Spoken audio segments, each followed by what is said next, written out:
तिरुपती मंदिरातील हिंदू नसलेल्या 18 कर्मचाऱ्यांना हटवलं गेलंय। कर्मचाऱ्यांपुढे इतर ठिकाणी नोकरी स्वीकारण्याचा पर्याय ठेवला गेलाय। तिरुपती मंदिर समितीकडून हा निर्णय घेतला गेलाय जो चर्चेत आलाय। मंदिरामध्ये नोकरी करतात त्यांच्यापैकी 300 जण हिंदू नाहीत। 300 जणांवर इतर ठिकाणी नोकरी स्वीकारण्याची वेळ आता या निर्णयामुळे येते। आणखी तपशील घेऊया प्रतिनिधी शिवाजी काळे यांच्याकडून। शिवाजी, काय नेमकं कारण मंदिर समितीने या सगळ्या निर्णयामागे दिलेलं आहे?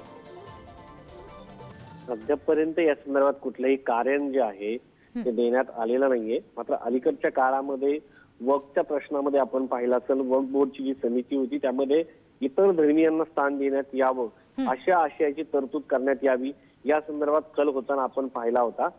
त्याच पद्धतीने आपण जर पाहिलं त्याच्या उलट या ठिकाणी तिरुपतीमध्ये घडताना पाहायला मिळते। भारत हा सर्व धर्म समभाव मानणारा देश आहे, मात्र हिंदूच्या मंदिरामध्ये इतर धर्मियांना स्थान देण्यात यावं का हा एक कळीचा मुद्दा आहे। आणि सगळ्यात महत्त्वाचं म्हणजे या अगोदर कथितरित्या तिरुपती बालाजी येथील लाडूमध्ये चरबी आढळल्याचं आपल्याला समोर आलं होतं। यावरून YSR जे पूर्वीचं सरकार होतं त्याच्यावरती मोठा आरोप करण्यात आला होता। त्याच्यानंतर एक मोठी खळबळ आपल्याला समोर येताना पाहायला मिळाली होती। आणि त्यानंतर आता जर पाहिलं तर स्वेच्छेने या 18 कर्मचाऱ्यांनी बाजूला जावं अशा पद्धतीने तिरुपती मंदिराचे जे ट्रस्ट आहेत त्यांच्या वतीने यांना सांगण्यात आलेलं आहे। साधारण जर विचार केला तर 7000 कायमस्वरूपी तत्वावरती नोकरी करणारे या ठिकाणी कर्मचारी आहेत।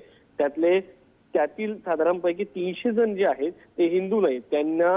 त्यामुळे त्यांना बदली घ्यावी लागेल किंवा स्वच्छनिवृत्ती घ्यावी लागणार आहे। तर एकंदरीत ह्या सगळ्या याच्यामुळे वातावरण निश्चितपणे ज्या देशाचं आपण पाहिलं जातं की सर्व धर्म समभाव आहे आणि सर्व धर्मियांना प्रत्येक ठिकाणी स्थान आहे अशा पद्धतीने वातावरण निर्मिती असते। मात्र एकीकडे कुठेतरी धर्माच्या बाबतीमध्ये हिंदू धर्मियांच्या भावना देखील या ठिकाणी तिरुपती देवस्थान आणि त्याच्यामुळे आता हे कर्मचारी नेमकं पर्याय दिलेला असताना काय निर्णय घेत आहेत हे पाहणं महत्त्वाचं असेल। धन्यवाद शिवाजी दिलेल्या माहिती।